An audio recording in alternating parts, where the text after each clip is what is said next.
السلام علیکم ورحمۃ اللہ وبرکاتہ۔ بسم اللہ الرحمن الرحیم، الحمد للہ والصلاة والسلام علی رسول اللہ۔ آج 16ویں شب ہے، لیکن چونکہ کل میں حاضر نہیں ہو سکا تھا، اس لیے 15ویں پارے کے خلاصے کے ساتھ میں آپ کی خدمت میں حاضر ہوں۔ 15ویں پارے کا ابتدائی حصہ سورہ بنی اسرائیل پر مشتمل ہے اور آخری حصہ سورۃ الکہف پر مشتمل ہے۔ دونوں ہی صورتیں بڑی اہم ہیں اور آخری دور کے لیے دجالی فتنے سے حفاظت کے لیے ان صورتوں میں بڑی رہنمائیاں ہیں۔ سورہ بنی اسرائیل کی ابتدا واقعہ اسراء، واقعہ معراج کے تذکرے سے ہوئی ہے۔ اللہ تعالیٰ نے فرمایا کہ بڑی بلند اور پاک ہے وہ ذات جو اپنے بندے کو مسجد اقصیٰ سے، مسجد حرام سے مسجد اقصیٰ راتوں رات لے کر گئی۔ یہاں پر یہ غور کرنے کی بات ہے کہ اللہ تعالیٰ نے اتنے عظیم سفر کا تذکرہ فرمایا، لیکن نبی کریم صلی اللہ علیہ وسلم کو اپنا بندہ کہہ کر یاد کیا۔ بندگی سب سے بڑا مرتبہ ہے، بندگی سب سے بلند و بالا صفت ہے۔ جو انسان جتنا زیادہ بندہ بن کر رہتا ہے، اللہ تعالیٰ کا اس پر اتنا زیادہ فضل اور انعام ہوتا ہے۔ چنانچہ اللہ نے فرمایا کہ بڑی پاک ہے وہ ذات جو راتوں رات اپنے بندے کو مسجد حرام سے مسجد اقصیٰ لے گئی۔ وہ مسجد اقصیٰ جس کے ارد گرد کے ماحول کو ہم نے بابرکت بنایا، یعنی مسجد اقصیٰ جو علاقہ شام میں ہے، اللہ تعالیٰ نے اس شام کے علاقے کو، جس میں اس وقت فلسطین، سیریا، اردن، لبنان اور یہ اسرائیل جو ایک غاصب حکومت ہے اور ایک زبردستی کا ملک تھوپا گیا ہے، خنجر کی طرح گھونپا گیا ہے، یہ سارے ممالک مل کر یہ علاقہ شام کہلاتے ہیں۔ فرمایا اللہ تعالیٰ نے کہ اس پورے علاقے میں اللہ نے برکت رکھی، کیونکہ یہ نبیوں کے علاقے ہیں، اور اس لیے لے گیا اللہ تعالیٰ تاکہ اس بندے کو اللہ اپنی نشانیاں دکھائیں۔ مسجد اقصیٰ تک جانے کا تذکرہ قرآن مجید میں ہے، اور پھر مسجد اقصیٰ سے آگے جو سفر ہوا آسمانوں کا، جنت کا، جہنم کا، اس کا تذکرہ حدیث پاک میں ہے۔ جنت اور جہنم کو دکھایا گیا اور آسمانوں کی سیر کرائی گئی، اور وہاں انبیاء کرام علیہم السلام سے ملاقاتیں ہوئیں۔ وہ سارا تذکرہ صحیح حدیثوں میں اللہ کے رسول صلی اللہ علیہ وسلم نے بیان فرمایا۔ اس کے بعد یہ بات ہمیں سمجھنی چاہیے کہ مسجد اقصیٰ اور بیت المقدس یہ ایک ایسی جگہ ہے جو تمام اہل کتاب کے نزدیک بھی بڑی محترم ہے۔ یہودیوں کی بھی عقیدت وہاں سے وابستہ ہے۔ یہی وجہ ہے کہ یہودی پوری دنیا سے نکل کر آئے اور اب اسرائیل میں بسے اور اب بھی بس رہے ہیں، اور ان کی مسلسل مسلمانوں سے کشمکش ہے، کیونکہ وہ اس کو اپنے لیے بہت محترم جگہ سمجھتے ہیں۔ ہیکل سلیمانی، دیوار گریا، یہ سب ان کے بڑے مقدس مقامات ہیں جو اسی احاطے میں واقع ہیں۔ اسی طرح عیسائیوں کی بھی اس علاقے سے بڑی عقیدت وابستہ ہے۔ حضرت عیسیٰ علیہ السلام کی جائے پیدائش فلسطین کے ہی علاقے بیت اللحم میں بتائی جاتی ہے، اور حضرت مریم علیہ السلام کی پرورش اسی مسجد اقصیٰ میں ہوئی، اور وہ پورا خانوادہ جو وہ خانوادہ تھا، حضرت زکریا علیہ السلام، حضرت یحییٰ علیہ السلام، اور خانوادہ عمران جو تھا، یہ سب اسی فلسطین کے علاقوں میں رہتا تھا، لہذا ان کی بھی یادیں وہاں سے وابستہ ہیں۔ اور مسلمانوں کا معاملہ یہ ہے کہ مسلمانوں کے یہ سب نبی ہیں۔ حضرت موسیٰ علیہ السلام بھی مسلمانوں کے نبی ہیں، حضرت داؤد اور حضرت سلیمان علیہ السلام بھی مسلمانوں کے نبی ہیں، حضرت عیسیٰ، حضرت موسیٰ، حضرت زکریا، حضرت یحییٰ، حضرت مریم سلام اللہ علیہم اجمعین، یہ سب مسلمانوں کے لیے محترم ہیں، برگزیدہ ہیں، مقدس ہستیاں ہیں۔ اور پھر حضور اکرم صلی اللہ علیہ وآلہ وسلم بھی وہاں تشریف لے گئے، آپ نے وہاں انبیاء کرام علیہ السلام کی امامت فرمائی۔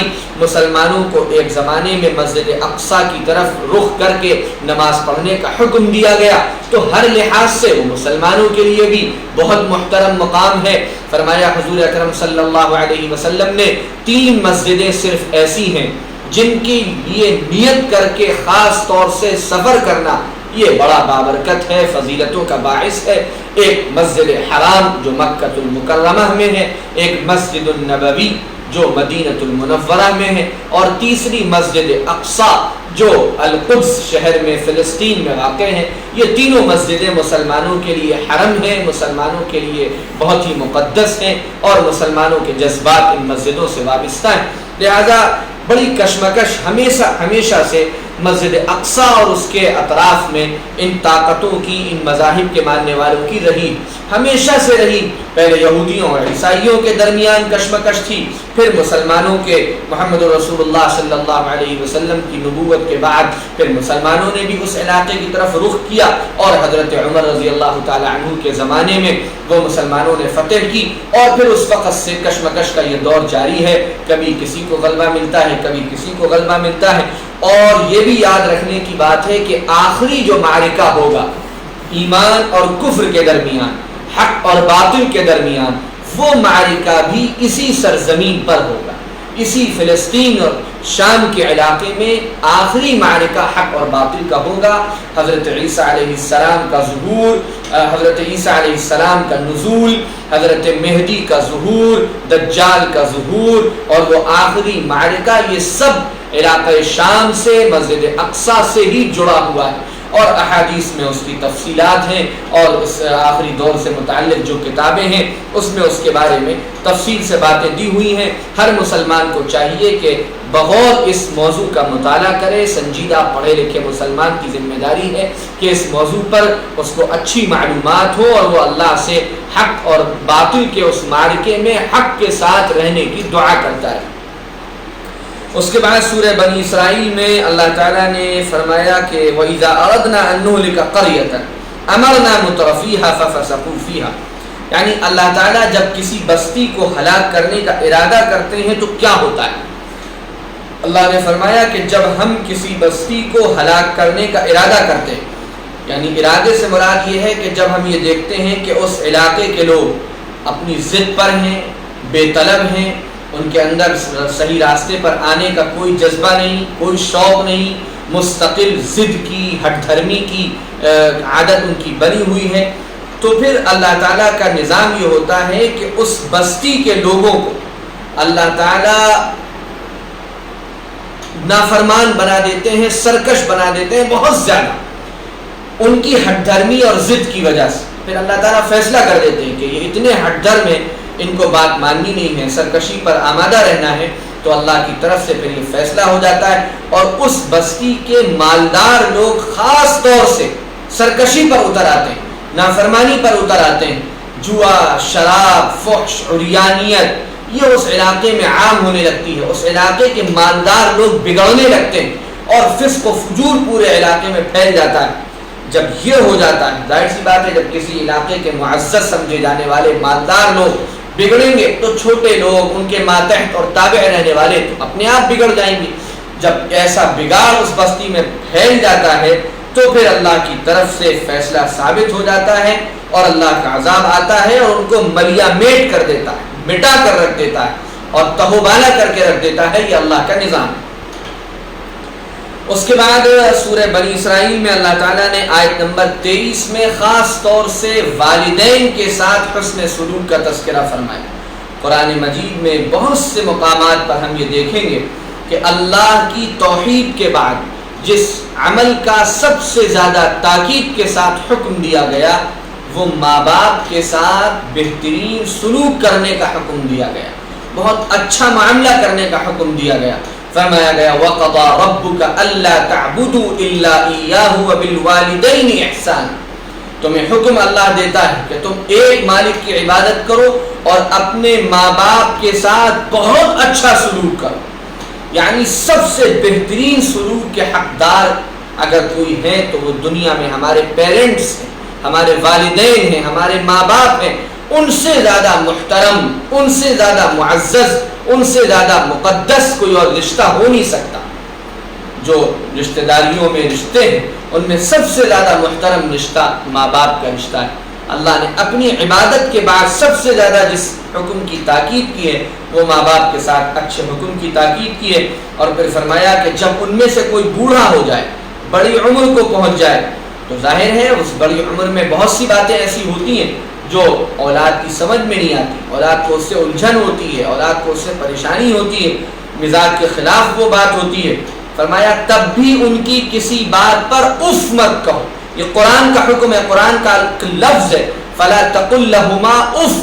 ان سے کسی بات پر اف بھی مت کہو، بھی مت کہو، بلکہ جو وہ کہیں اس پر سر تسلیم خم کر دو، ان کی بات مان لو، ان کی بات کو تسلیم کر لو. کسی بات پر ناگواری کا اظہار مت کرو، ناراضگی کا اظہار مت کرو، غصے کا انکار مت کرو. ان کو کسی بات پر جھڑکو نہیں، بلکہ ان کے ساتھ بہت ہی زیادہ عزت اور اکرام کا معاملہ کرو. اور اس طرح محبت سے پیش آؤ، اس طرح نرمی سے پیش آؤ گویا تم نے اپنے بازو اور پر ان کے لیے پھیلا دیے. جس طرح ایک پرندہ اپنے پر پھیلا کر اپنے بچوں کو اس میں محبت اور شفقت سے سمیٹ لیتا ہے، اس طرح اپنے ماں باپ کے ساتھ اتنی تواضع اور محبت سے پیش آؤ گویا نرمی اور محبت کی وجہ سے تم نے ان کو اپنے سے بالکل اپنے آپ کو ان کے سامنے بالکل جھکا دیا. اس طرح ان کے ساتھ معاملہ کرو. اور پھر ساتھ ساتھ اللہ سے بھی یہ دعا کرو کہ اے ہمارے مالک، جس طرح ہمارے ماں باپ نے ہمارے بچپن میں ہم پر رحم فرمایا، ہمارے ساتھ نرمی اور محبت کا معاملہ کیا، آپ ان کے ساتھ رحمت کا، کرم کا، فضل کا معاملہ فرمائیں. اس کے بعد انہی آیتوں میں آگے حکم دیا گیا کہ اپنے مال کو فضول خرچی یا گناہوں میں نہ اڑاؤ. کسی بھی طرح کی فضول خرچی کو اسلام میں بہت سختی سے منع کیا گیا ہے. گناہ کے کام میں مال خرچ کرنے کو سختی سے منع کیا گیا. شادیوں میں فضول خرچی کرنے کو سختی سے منع کیا گیا. فرمایا جو گناہ کے کام میں پیسے اڑاتے ہیں، فضول خرچیاں کرتے ہیں، لوگوں کو دکھاوے کے لیے، اپنے نام و نمود اور شہرت کے لیے اور میری تعریف ہو اس کے لیے لمبی لمبی رقمیں خرچ کرتے ہیں اور پیسہ لٹاتے اور بہاتے ہیں، ایسے فضول خرچ شیطان کے بھائی ہیں. پھر فرمایا مال خرچ کرنا ہے تو رشتہ داروں پر خرچ کرو، محتاجوں پر خرچ کرو. اور اگر معذرت کبھی کرنی پڑے، کوئی مانگنے آیا، ہمارے پاس دینے کے لیے کچھ نہیں ہے، تو نرمی کے ساتھ معذرت کرو. اور پھر کہا دیکھو کنجوس بھی مت بننا، نہ تو بالکل ہاتھ کھول کر اس طرح خرچ کرو کہ فضول خرچی ہو، اور نہ کنجوس بنو کہ گردن پر ہاتھ بالکل باندھ لیے، بلکہ درمیان میں رہو، اعتدال کے ساتھ رہو، بیلنس بنا کے رکھو. نہ زیادہ خرچ کرو نہ کنجوس بنو، ضرورت کی جگہوں پر خرچ کرو اور بلا ضرورت خرچ مت کرو. رزق کی تقسیم تو اللہ کا فیصلہ ہے، اس پر راضی رہو. اپنی اولاد کو مفلسی کے ڈر سے مت مارو. میں نے عرض کیا تھا کہ پریگننسی کے زمانے میں جو ایبورشن کر دیا جاتا ہے بغیر کسی وجہ کے، وہ قانونی اعتبار سے بھی جرم ہے اور اللہ کے نزدیک بھی جرم ہے. یہ ایک بچے کا قتل ہے. قتل مت کرو، زنا کے قریب بھی مت بھٹکو. کوئی ایسا کام، آنکھوں کا کوئی ایسا گناہ، دل کا کوئی ایسا گناہ، کانوں کا کوئی ایسا گناہ جس سے آدمی کے کسی بڑے گناہ میں پڑنے کا دور دور سے ذرہ برابر امکان ہو، تب بھی اس کے قریب مت جاؤ. اپنی نگاہوں کو، اپنے دل کو، اپنے کانوں کو، اپنے ذہن کو پاک صاف رکھو. ہر قسم کے فحش سے، عریانیت سے، گندگی سے، موبائل اور انٹرنیٹ کے غلط استعمال سے اور بے پردگی سے، ہر طرح کی بے پردگی سے اپنے آپ کو بچاؤ. کسی بے گناہ کو ہرگز قتل نہ کرو. مقتول کے قصاص میں بھی حد سے آگے مت بڑھو. یتیم بچوں کے مال کی خوب حفاظت کرو. جن کے باپ دنیا سے چلے گئے، بچے چھوٹے ہیں، تو ان کے مال اور جائیداد کو ہڑپ مت کر جاؤ، بلکہ اس کی حفاظت کرو. اور جب وہ بچے بڑے ہو جائیں تو ان کا مال ان کے حوالے کر دو. وعدے کی خوب پابندی کرو. ناپ تول میں خوب امانت داری سے کام لو، صحیح ترازو استعمال کرو، جس بات کا علم نہ ہو اس بات کے پیچھے مت پڑ جاؤ، جس لائن میں آپ کو تخصص نہیں ہے، آپ اس میں ایکسپرٹ نہیں ہیں، اس کے پیچھے مت پڑ جائیے، اس میں اپنی رائے مت دیجیے، اس میں اپنی قابلیت مت بگاڑیے۔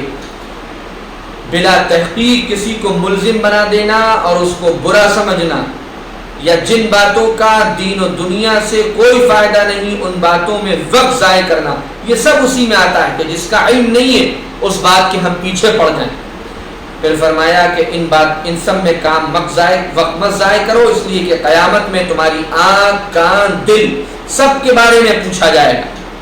پھر کہا یاد رکھو زمین پر ہرگز اکڑ کر اور گھمنڈ کی چال مت چلو، تم کتنا ہی اکڑ لو نہ تو زمین پھاڑ سکتے ہو، نہ پہاڑ کے جتنے بلند ہو سکتے ہو۔ یہ سارے کام جن کا تذکرہ کیا گیا یہ سب اللہ کو سخت ناپسند۔ پھر فرمایا قرآن مجید کے بارے میں آیت نمبر 41 میں بھی فرمایا اور پھر 45 اور 46 میں بھی فرمایا کہ ہم نے قرآن میں الگ الگ انداز سے حق بات کی، حق پیغام کی، سچائی کے پیغام کی وضاحت کر دی تاکہ لوگ سبق حاصل کریں، قرآن کو پڑھ کر، قرآن کو سمجھ کر، قرآن سے سبق حاصل کریں۔ مگر لوگوں کا حال عجیب ہے، وہ حق سے اور سچائی سے اور زیادہ دور بھاگے جا رہے ہیں۔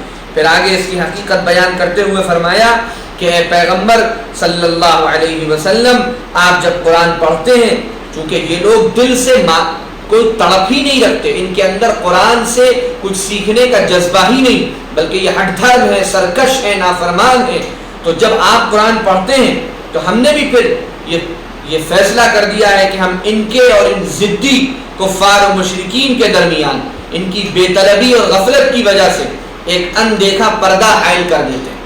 یعنی قرآن سنتے تو ہیں یہ، لیکن قرآن ان کے اندر نہیں اترتا، ان کے دل پر غفلت کا پردہ چڑھ جاتا ہے کہ قرآن کی سمجھ سے محروم رہتے ہیں، اور قرآن کی آواز ان کے کانوں میں بھاری پڑنے لگتی۔ اور جب آپ قرآن میں اپنے رب کی وحدانیت کا تذکرہ کرتے ہیں کہ اللہ ایک ہے، رب ایک ہے، مالک ایک ہے، تو یہ نفرت کی وجہ سے بھاگتے ہیں۔ یہ سب اللہ کی طرف سے محرومی ہے۔ جب کسی بندے کے اندر سرکشی بڑھ جاتی ہے اور اس کے اندر ضد اور ہٹ دھرمی آ جاتی ہے، کوئی طلب اس کے اندر نہیں ہوتی، تڑپ نہیں ہوتی ہدایت کی، تو پھر اللہ کی طرف سے اس کی گمراہی کو پختہ کر دیا جاتا ہے۔ اسی طرح سورہ بنی اسرائیل میں آیت نمبر 70 میں انسان کے مقام کا تذکرہ کیا گیا، فرمایا گیا وَلَقَدْ كَرَّمْنَا بَنِي آدم، ہم نے انسان کو بڑا محترم بنایا، بڑا مکرم بنایا، بڑا ریسپیکٹڈ بنایا۔ انسان اس قابل ہے، سارے انسان اس قابل ہیں کہ بحیثیت انسان ان کی عزت کی جائے، ان کا اکرام کیا جائے، ان کے ساتھ اچھا معاملہ کیا جائے۔ سورہ بقرہ میں بھی اللہ تعالیٰ نے فرمایا کہ انسان زمین پر ہمارا نائب ہے، ہمارا خلیفہ ہے، ہمارا ڈپٹی ہے۔ یہ مقام اور اعزاز اور اکرام ہے جو اللہ نے انسانوں کو عطا فرمایا۔ اور ایک طرف وہ لوگ ہیں جنہوں نے انسانوں کو بندر کی اولاد بتا دیا۔ ظاہر سی بات ہے کہ آپ خود طے کر لیں کہ آپ بندر کی اولاد اپنے کو سمجھیں گے یا قرآن نے ہم کو جو بتایا ہے کہ ہم ریسپیکٹڈ ہیں، باعزت ہیں، ہمیں اللہ نے بڑی فضیلت، بڑا مقام عطا فرمایا۔ اور یہاں تک فرمایا گیا کہ کائنات میں اللہ کے بعد سب سے باعزت اور بڑی اور مکرم جو مخلوق ہے وہ انسان، یہاں تک کہ بعض حیثیتوں سے انسان فرشتوں سے بھی آگے، اور جتنی مخلوقات ہم کو نظر آ رہی ہیں، یہ سورج، ستارے، چاند، زمین، آسمان، پہاڑ، سمندر، یہاں تک کہ فرشتے، سب کے سب انسانوں کی خدمت کے لیے، انسانوں کی سیوا کے لیے، انسانوں کے کام کرنے کے لیے ہیں۔ ان میں سے کوئی بھی ایسا نہیں ہے کہ انسان اس کے آگے جھکے، بلکہ ان سب کو انسانوں کی خدمت کے لیے اللہ نے بنایا۔ اس کے بعد سورہ بنی اسرائیل آیت نمبر 79 سے 81 تک تہجد کے بارے میں فرمایا گیا، اور باطل کا، ناحق کا، کفر اور شرک کا جو انجام ہے وہ بیان کیا گیا۔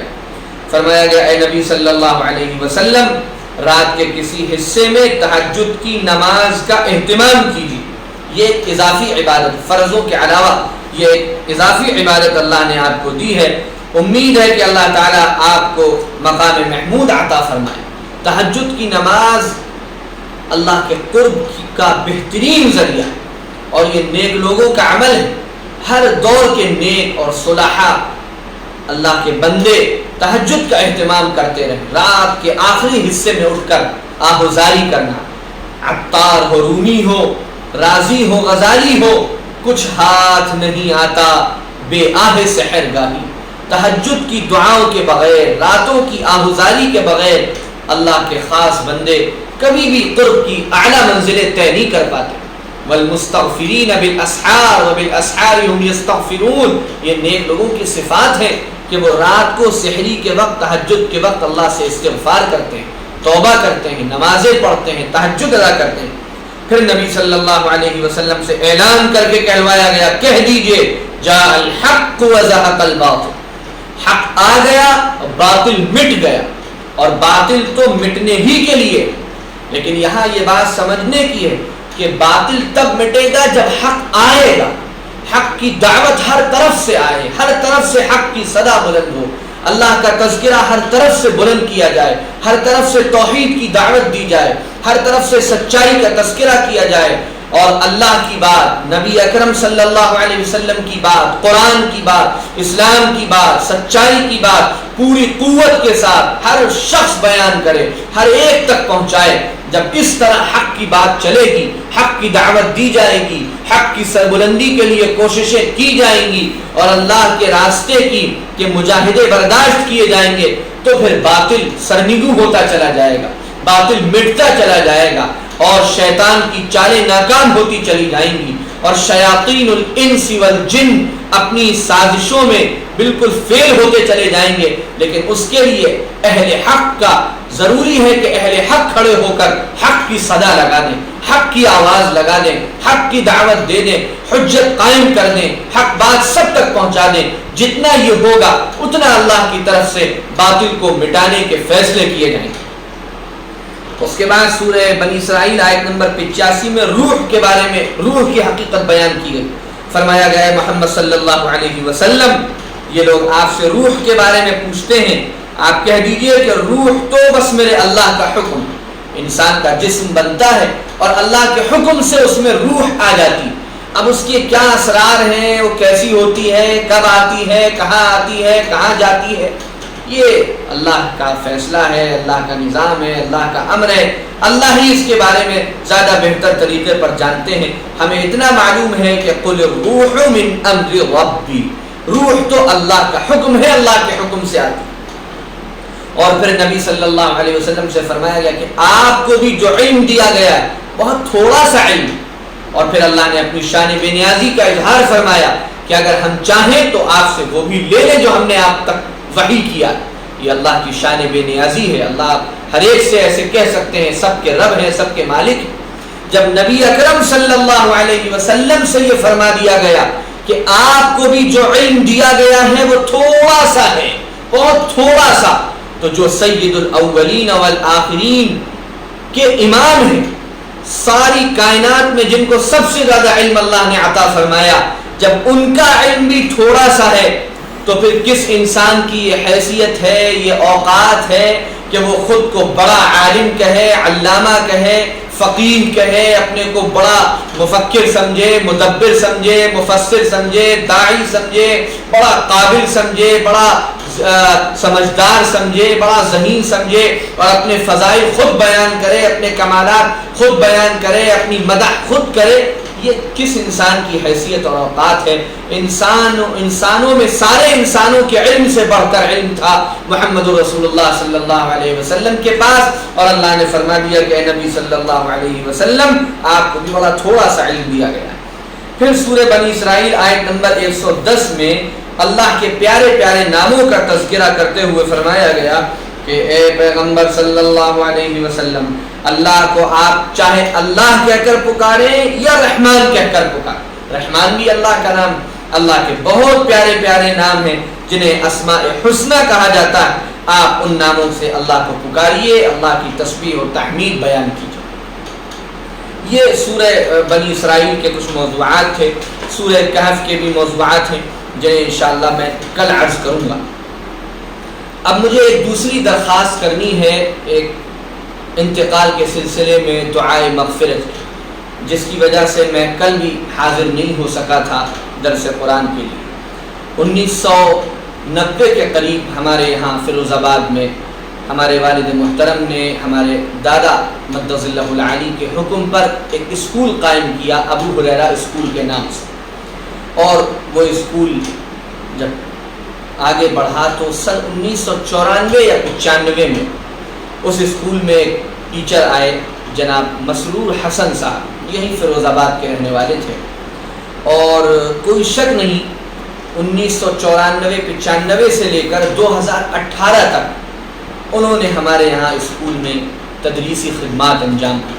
خود میرے بھی وہ استاد تھے، کئی سال مجھے انہوں نے پڑھایا، اور اس میں کوئی شک نہیں کہ اسکول کی بنیادی ترقی میں اور ابتدائی دور میں جو بڑا مشکل دور تھا اور بہت پریشانیوں کے ساتھ اسکول آگے بڑھ رہا تھا اور اسباب کے اور وسائل کے اعتبار سے بھی بہت کمزوری تھی، اس وقت انہوں نے اپنی پوری لگن سے اور محنت سے اسکول کو آگے بڑھانے میں ایک اچھا کردار ادا کیا، بڑا کردار ادا کیا۔ ہمارے والد محترم کے ساتھ وہ پہلے پوری طاقت کے ساتھ الحمدللہ شروع سے آخر تک لگے رہے۔ ان سے پہلے ایک جناب خالد ارشد صاحب تھے جو ماشاءاللہ ابھی بھی ہیں اور اس وقت وائس پرنسپل ہیں۔ تو یہ دو اساتذہ بڑے سینئر، سب سے سینئر استادوں میں سے تھے۔ 2018 میں بعض حالات کی بنا پر ان کو کانپور شفٹ ہونا پڑا، تو پھر وہ کانپور چلے گئے، لیکن اس کے بعد 19 میں بلکہ کانپور گئے۔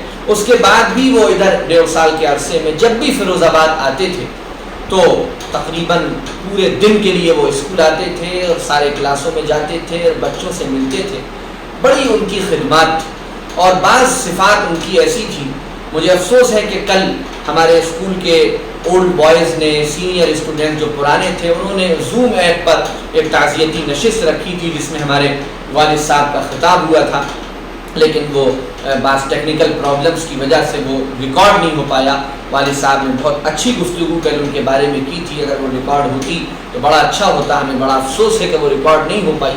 تو والد صاحب نے ان کے بارے میں جو باتیں ذکر کی تو 2-3 صفات ان کی بڑی اہم ذکر کی جن کے ہم سب شاہد تھے۔ ہمارے مسرور حسن صاحب نے، مسرور سر جنہوں نے مجھے بھی پڑھایا، ان کی ایک عادت بڑی اچھی یہ تھی کہ وہ سخی بہت تھی۔ حالانکہ سب جانتے ہیں کہ پرائیویٹ اسکول میں اور اپنی ٹیوشنز کے ساتھ آدمی کوئی بہت مالدار نہیں ہوتا، ایک ایوریج درجے کی انسان کی کمائی ہوتی ہے، ایک اوسط کمائی ہوتی ہے، لیکن اس کے باوجود ہم نے ہمیشہ دیکھا کہ وہ بڑھ بڑھ کر خرچ کرنے والے تھے۔ خود بھی ماشاءاللہ کھانے پینے کے شوقین تھے اور اپنے ساتھیوں کو دل کھول کر کھلانے پلانے والے تھے۔ بہت خاص ان کا مشغلہ یہ تھا، کوئی مہمان آ جائے فوراً اس کی ضیافت کرنا، اور کوئی کبھی کچھ کھانے پینے کی فرمائش کر دے تو فوراً اس کے لیے اس کھانے پینے کا انتظام کرنا۔ سخاوت کا جذبہ اللہ نے ان کو بڑا عطا فرمایا تھا، اور بہت کھلے دل کے انسان تھے۔ اور حدیث پاک میں آتا ہے سخی اللہ کے قریب ہوتا ہے، سخی جنت کے قریب ہوتا ہے، سخی انسانوں کے قریب ہوتا ہے، جہنم سے دور ہوتا ہے، اور اللہ کے عذاب سے دور ہوتا ہے۔ لہٰذا ہم نے یہ دیکھا کہ اللہ نے کس طرح ان کو رمضان المبارک میں اپنے پاس بلایا، اور بہت بس چند دنوں کی ہلکی بیماری اور بس پھر اچانک کے بیماری کے ایک حملے نے تھوڑی سی دیر میں بس ان کو اس دنیا سے آخرت کی طرف روانہ کر دیا۔ ایک دوسری عادت ان کے اندر یہ تھی کہ وہ بہت ہی نرم دل تھے۔ والد صاحب نے اس صفت کا خاص تذکرہ کیا کہ وہ بعض مرتبہ بچوں کو ڈانٹنے میں اور پٹائی کرنے میں سخت نظر تو آتے تھے، لیکن حقیقت میں بڑے نرم دل تھے۔ والد صاحب نے بتایا کہ کئی مرتبہ ایسا ہوا کہ ان کو ایسا لگا کہ میں ان سے کسی بات پر ناراض ہو گیا، یعنی ہمارے والد صاحب، تو وہ موقع دیکھ کر اکیلے میں آئے اور کچھ پوچھنے سے پہلے ہی زار و قطار رونے لگے۔ یہ ایک عجیب و غریب بات ہے، اور اس میں کوئی شک نہیں کہ ہمارے والد محترم اپنے اسٹاف کے ساتھ جس طرح رہتے ہیں وہ کبھی بھی ایک پرنسپل بن کے نہیں رہتے، ایک ذمہ دار بن کے نہیں رہتے، بلکہ وہ ایک بڑے بھائی کی طرح رہتے ہیں، اور اتنا تعلق محبت، اور سارا اسٹاف ان کو بھیا کہتا ہے، کوئی بھی ان کو سر نہیں کہتا، سب ان کو بھیا کہتے ہیں۔ اسی وجہ سے بھیا کہتے ہیں کہ وہ ایک ماحول ایسا ہے بہت محبتوں کا، بڑی اپنائیت کا۔ تو مسرور سر کو کئی مرتبہ ایسا لگا کہ والد صاحب ان سے کسی بات پر ناراض ہیں، تو وہ آ کر اکیلے میں رونے لگے۔ یہ بڑی بہت نرم دلی کی بات ہے اور بڑے ان کی اپنائیت اور محبت کی بات. اور جس وقت انہوں نے فیروز آباد سے واپس کانپور شفٹ ہونے کا بعض مجبوریوں کی بنا پر فیصلہ کیا, تب بھی والد صاحب نے بتایا کہ وہ بہت روئے, اور والد صاحب بھی بہت روئے کہ ظاہر 22-23 سال کی رفاقت اور بالکل اس طرح کی رفاقت کہ ہر وقت بالکل ایک ساتھ ہیں. یعنی بعض لوگ کہتے تھے جب اسکول کے بہت سے مسائل تھے, والد صاحب جہاں جا رہے ہیں تو جناب خالد ارشد صاحب ساتھ میں ہیں, جناب مسرور صاحب ساتھ میں ہیں, تو بعض لوگ کہتے تھے کہ ہمارے والد صاحب سے کہ آپ کو جیسا اسٹاف ملا ہے, یہ ایسے ٹیچر ہم کو مل جائے تو ہم بھی پتہ نہیں کہاں سے کہاں پہنچ جائیں. اتنا ہیلپ کرنے والا, اتنا ساتھ دینے والا, اتنی اپنائیت رکھنے والا اسٹاف اللہ نے عطا فرمایا. تو یہ جذبہ ان کے اندر تھا, نرم دلی ان کے اندر بہت تھی. تیسری ان کی ایک خاص بات جو ہم نے محسوس کی اور والد صاحب نے بھی کل اس کا تذکرہ کیا کہ وہ اپنے اسٹوڈنٹس اور بچوں کے لیے بہت زیادہ ہمدرد تھے. والد صاحب نے تو یہاں تک کل کہا کہ مجھے نہیں لگتا کہ اتنی زیادہ ہمدردی کسی استاد کے اندر بھی اپنے بچوں کی ہو جتنی میں نے ان کے اندر دیکھی. اس کا مطلب کسی کا انکار نہیں ہے, لیکن ان کے اندر جیسا بچوں کے لیے محبت کا جذبہ تھا, ایک ایک اسٹوڈنٹ کو وہ چاہتے تھے کہ آگے بڑھ جائے, خود ترقی کر جائے. اسکول کے پروگرام ہوتے تھے, مختلف پروگرام ہوتے تھے, 15 اگست کے موقع پر, 26 جنوری کے موقع پر, اینول فنکشنز کے موقع پر یا اور کسی موقع پر, تو مسرور سر ہوتے تھے جو پوری قوت لگا دیتے, اپنا پورا زور ان پروگراموں کے لیے صرف کر دیتے تھے, اور بچوں کی تیاری میں اس طرح لگتے تھے کہ گویا ان کے اپنے گھر کا پروگرام. پہلے بچوں کو تیاری کرانا, مشق کروانا, پھر پروگرام کے دن پہلے سے اور صبح سے آ کر بچوں کے ساتھ اس طرح لگنا کہ جیسے ان کے اپنے بیٹے کا ولیمہ ہو رہا ہے. اس طرح بچوں کے ساتھ کام کروانا, بچوں کے ساتھ سجاوٹ کروانا. ہمیشہ ہم لوگوں نے ان کو دیکھا کہ انہوں نے یہ سارے کام خود اپنی ذمہ داری پر انجام دیے, اور بچوں کے لیے ہر وقت فکر مند رہنا, آئے دن بچوں کی سفارش پر بچوں کے ساتھ اچھا ماحول قائم کرنا. اور ایک حالانکہ بہت زیادہ ہمارے یہاں ٹور وور تو بچوں کے نہیں جاتے, اور جاتے بھی ہیں تو لڑکوں ہی کے گئے یا جو بھی ایسا نظام, لیکن جب بھی اس طرح کا کوئی پروگرام کھیل کود کا بھی بنا تو اس کے پیچھے بھی سب سے زیادہ کوشش مسرور سر کی ہوتی تھی کہ ہمارے بچے خوش ہو جائیں. پرانے ہمارے بہت سے بڑے جو سینئر اسٹوڈنٹ اور اولڈ بوائز ابو ہریرہ کے ہیں جو اس وقت ماشاءاللہ بڑے بڑے عہدوں پر ہیں, بعض ان میں سے دہلی کے مختلف علاقوں میں اچھا کام کر رہے ہیں, اور علی گڑھ میں ہیں, اور چھتیس گڑھ میں ہیں, اور مختلف علاقوں میں ہیں. کل ماشاءاللہ زوم ایپ پر سب آئے تھے اور ہماری امیدوں سے بہت زیادہ, ہم نے تو 100 کی لمٹ رکھی تھی تو ہمیں یہ لگ رہا تھا شاید 25-30 بچے جڑ جائیں, لیکن زوم ایپ کھولنے کے میٹنگ شروع ہونے کے 5-10 منٹ کے اندر ہی وہ ہمارا اسپیس فل ہو گیا, اور سینکڑوں بچے اور اسٹوڈنٹس ویٹنگ میں رہے, اور وہ افسوس کرتے رہے کہ ہم کل کی میٹنگ کو جوائن نہیں کر پائے. تو اس کی وجہ یہی تھی کہ وہ سارے بچے, ان سب کا تاثر یہ تھا, ان سارے اسٹوڈنٹس کا, کہ ہم کو آگے بڑھانے میں, ہماری جھجک ختم کرنے میں, ہم کو اسٹیج پر کھڑا کرنے میں, ہمارے پیر لڑکھڑاتے تھے, ان پیروں کو سادھنے میں, ہماری زبان لڑکھڑاتی تھی, اس زبان کے سراست کے ساتھ چلنے میں. اگر کسی کا بنیادی کردار ہے تو وہ مسرور سر کا ہے. یہ ان کی بڑی خاص صفات تھی, بڑی خاص عادات تھیں. اپنے ساتھ کام کرنے والوں کے کولیگز کے ساتھ بھی ان کا رویہ بہت اچھا تھا, بڑا دوستانہ ماحول تھا. وہ کانپور شفٹ ہوئے, اس کے بعد آتے رہتے تھے, اور جب بھی آئے پورے دن کے لیے اسکول آئے اور بچوں سے ملے.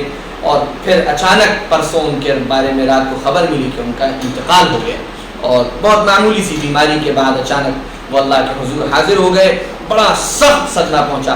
والد صاحب جو چونکہ سو چکے تھے جس وقت رات میں خبر آئی, اور میں نے جان بوجھ کے اس وقت ان کو نہیں بتایا, بلکہ ان کے پاس سے موبائل بھی ہٹا دیا, کیونکہ وہ پھر فجر کے بعد آرام نہیں کرتے ہیں, اور رات میں اگر ان کی نیند ڈسٹرب ہوتی ہے. مجھے معلوم تھا کہ جب وہ یہ سنیں گے تو انہیں بہت سخت صدمہ ہوگا. صبح تہجد میں جب سحری کے وقت وہ اٹھے تب میں نے ان کو اطلاع دی تو وہ بالکل شوق ہو گئے, اور پورے دن بار بار تذکرہ کرتے رہے کہ میری نگاہوں کے سامنے سے مسرور کا چہرہ جا نہیں رہا ہے. اور پھر کل تعزیتی بیان میں بھی انہوں نے ان کے لیے جن جذبات کا اظہار کیا. تو یہ واقعی ایک بہت بڑا صدمہ ہمارے لیے, ہمارے اپنے گھر کے لیے, پورے ابو ہریرہ فیملی کے لیے, جو اب ماشاءاللہ مسرور صاحب تو ابو ہریرہ سے تب جڑے تھے جب ابو ہریرہ چند چند بچوں پر مشتمل تھا، چند کلاسز تھیں، اور آج الحمدللہ وہ پرائمری اور پھر جونیئر اور پھر ہائی اسکول اور پھر انٹر اور پھر اللہ کا شکر ہے اب الحمدللہ ڈگری کالج تک کا سفر طے کر چکا ہے، اور اس میں ایک بڑا اچھا کردار، مثبت کردار اور بنیادی کردار ہمارے مسرور سر کا رہا، اور بچوں کو تیار کرنے میں، آگے بڑھانے میں انہوں نے بڑا اہم رول ادا کیا۔ تو آپ سب سے بھی میں عاجزانہ گزارش کروں گا کہ ان کے لیے دعائے مغفرت کا خاص اہتمام کریں۔ اللہ تعالیٰ نے ان کو اس رمضان میں اپنے پاس بلایا ہے، اور غالباً روزے سے تھے، افطار کیا تھا انہوں نے، افطار کے بعد اچانک گر پڑے اور بس انتقال ہو گیا۔ تو ہمیں امید ہے کہ اللہ نے ان کو معاف کر دیا ہوگا، ان کے حسنات کو قبولیت عطا ہوئی، اللہ نے عطا فرمائی ہوگی۔ آپ سب سے بھی بس میں یہ گزارش کروں گا کہ ان کے لیے خوب دعائے مغفرت کریں، ایصال ثواب کریں، اور ان کے چھوٹے چھوٹے بچے ہیں، بڑا بیٹا شاید 6 7 میں ہو، اور ان کی اہلیہ محترمہ ہیں، اور بوڑھی ماں ہیں جو اپنے کئی اولادوں کے انتقال کے صدمے سہ چکی ہیں، ان کے گھرانے کے لیے، ان کی والدہ کے لیے، ان کی اہلیہ کے لیے، ان کے بچوں کے لیے خوب دعا کریں کہ اللہ تعالیٰ ان کو صبر جمیل عطا فرمائے، ان کے ساتھ اپنی خاص رحمت کا معاملہ فرمائے، اور جو ابو ہریرہ سے متعلق ہیں، ان کے شاگرد ہیں، ان کے متعلقین ہیں، وہ خاص فکر کریں، دعائے مغفرت کے ساتھ ساتھ ان کی جو فیملی ہے اس سے رابطہ رکھیں، ان کے ساتھ اپنی ہمدردیاں پیش کریں، اور ایک تعلق جو ایک استاد اور شاگرد کا ہونا چاہیے، استاد کے جانے کے بعد ان کی فیملی کے ساتھ اس تعلق کا جو حق ہے اس کو ادا کرنے کی کوشش کرتے رہیں۔ ہمیں امید ہے کہ ہمارا یہ عمل انشاءاللہ ان کے لیے ترقی درجات کا باعث ہوگا، اور ان کے گھر والوں کے لیے تسلی کا ایک سامان ان کو اس سے پہنچے گا۔ اللہ تعالیٰ اپنے فضل و کرم سے ان کی مغفرت فرمائے اور درجات بلند فرمائے۔ میں گزارش کروں گا کہ میرا یہ پیغام، تعزیتی پیغام، ہم ان کے پورے گھرانے، خاندان، ان کے بھائیوں، اہلیہ، بچوں، سب کی خدمت میں تعزیت مسنونہ اپنی طرف سے، اپنے والد صاحب کی طرف سے، پورے ابو ہریرہ فیملی کی طرف سے، اپنے گھرانے کی طرف سے پیش کرتے ہیں، اور سب کے لیے اللہ تعالیٰ سے عافیت کی اور خیر کی دعا کرتے ہیں۔ اس پیغام کو، ہمارے اس تعزیتی جملوں کو تمام ان کے متعلقین تک، رشتہ داروں تک، اور ابو ہریرہ کے تمام نئے اور پرانے اسٹوڈنٹس اور اسٹاف تک پہنچانے کی کوشش کریں۔ جزاکم اللہ خیرا وبارک فیکم، والسلام علیکم ورحمۃ اللہ وبرکاتہ۔